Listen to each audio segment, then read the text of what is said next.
कैलाश पर्वत एक रहस्यमयी स्थान है।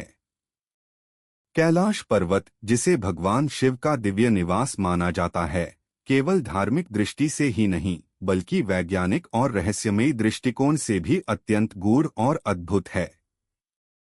आज तक कोई भी उड़न उपकरण, चाहे वो विमान हो, हेलीकॉप्टर हो या ड्रोन, कैलाश पर्वत के ऊपर से उड़ान नहीं भर सका।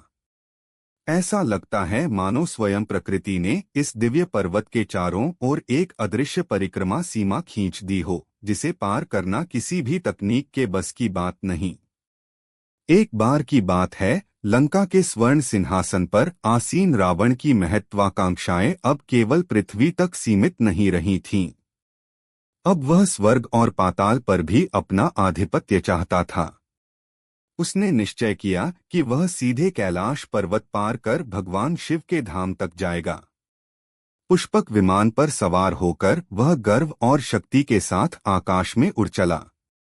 जैसे ही वह कैलाश पर्वत के समीप पहुंचा, कुछ रहस्यमयी घटनाएं घटने लगीं। उसका विमान असंतुलित होने लगा। रावण ने अपने तमाम विद्वान मंत्रों से उसे नियंत्रित करने की कोशिश की, पर सब व्यर्थ गया। विमान धीरे धीरे कैलाश की ढलानों से टकराया और धराशायी हो गया। यह कोई सामान्य दुर्घटना नहीं थी, यह शिव की माया थी। कैलाश वह स्थान है जो केवल भक्ति, श्रद्धा और विनम्रता से झुकता है, न कि अहंकार और बल से। रावण यद्यपि भगवान शिव का महान भक्त था, परंतु इस बार उसकी भक्ति में अहंकार घुल चुका था। वह शिव से मिलने नहीं, शिव को जीतने निकला था, और यही उसकी सबसे बड़ी भूल थी। जैसे ही वह आगे बढ़ा, कैलाश की पवित्र भूमि पर उसे रोकने के लिए खड़े थे नंदी महाराज, भगवान शिव के प्रिय वाहन और परम सेवक। नंदी ने रावण को विनम्रता से रोका और कहा, वापस लौट जाओ, यह मार्ग भक्ति से खुलता है, अभिमान से नहीं। पर रावण कौन मानने वाला था। उसने नंदी महाराज को चुनौती दे डाली, और फिर आरंभ हुआ एक घोर संग्राम अहंकार और भक्ति के बीच। आगे क्या हुआ? क्या रावण नंदी महाराज को पराजित कर सका, या उसका घमंड फिर एक बार उसे नीचे गिरा गया? कैलाश की सीमा जब रावण का घमंड टूटा। कैलाश पर्वत की ढलानों पर एक ओर खड़ा था रावण, अभिमान और बल से भरा हुआ, और दूसरी ओर खड़े थे नंदी महाराज, शांत, स्थिर और पूर्ण शिव भक्ति से पूरित। रावण ने अपनी मायावी शक्तियों से आकाश गूंजा दिया। उसके 10 मुखों से निकले युद्ध घोष से धरती कांप उठी। पर नंदी महाराज की आंखों में कोई भय नहीं था, क्योंकि वे जानते थे जो शिव की शरण में है उसे कोई पराजित नहीं कर सकता।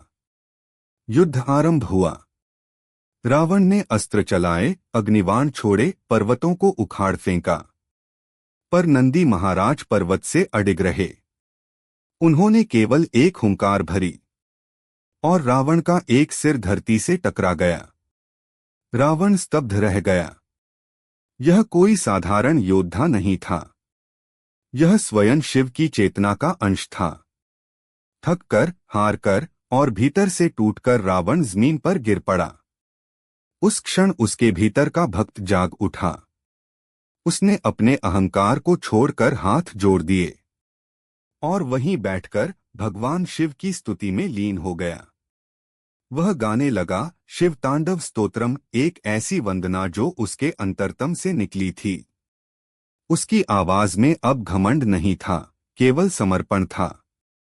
और जैसे ही उसने अंतिम स्वर गाया, कैलाश की ऊंचाइयों से शिव प्रकट हुए। भगवान शिव ने रावण को देखा और मुस्कुरा दिए। बोले, रावण, तू मेरा भक्त है, परंतु जब तक भक्ति में अहंकार रहता है वह विनाश को आमंत्रित करती है। तेरा पुष्पक विमान नहीं टूटा था, तेरा अहंकार टूटा था। रावण ने शिव के चरणों में गिरकर क्षमा मांगी, और तभी शिव ने प्रसन्न होकर उसे एक अमूल्य वरदान दिया, अद्भुत पराक्रम और विद्या का। अगर आप जानना चाहते हैं शिव द्वारा रावण को दिया गया वह रहस्यमय वरदान, उसका प्रभाव और रावण की आगे की अद्भुत यात्रा। तो इस चैनल स्पिरिचुअल ज्ञान साधना को सब्सक्राइब करें। जय शिव शंभू।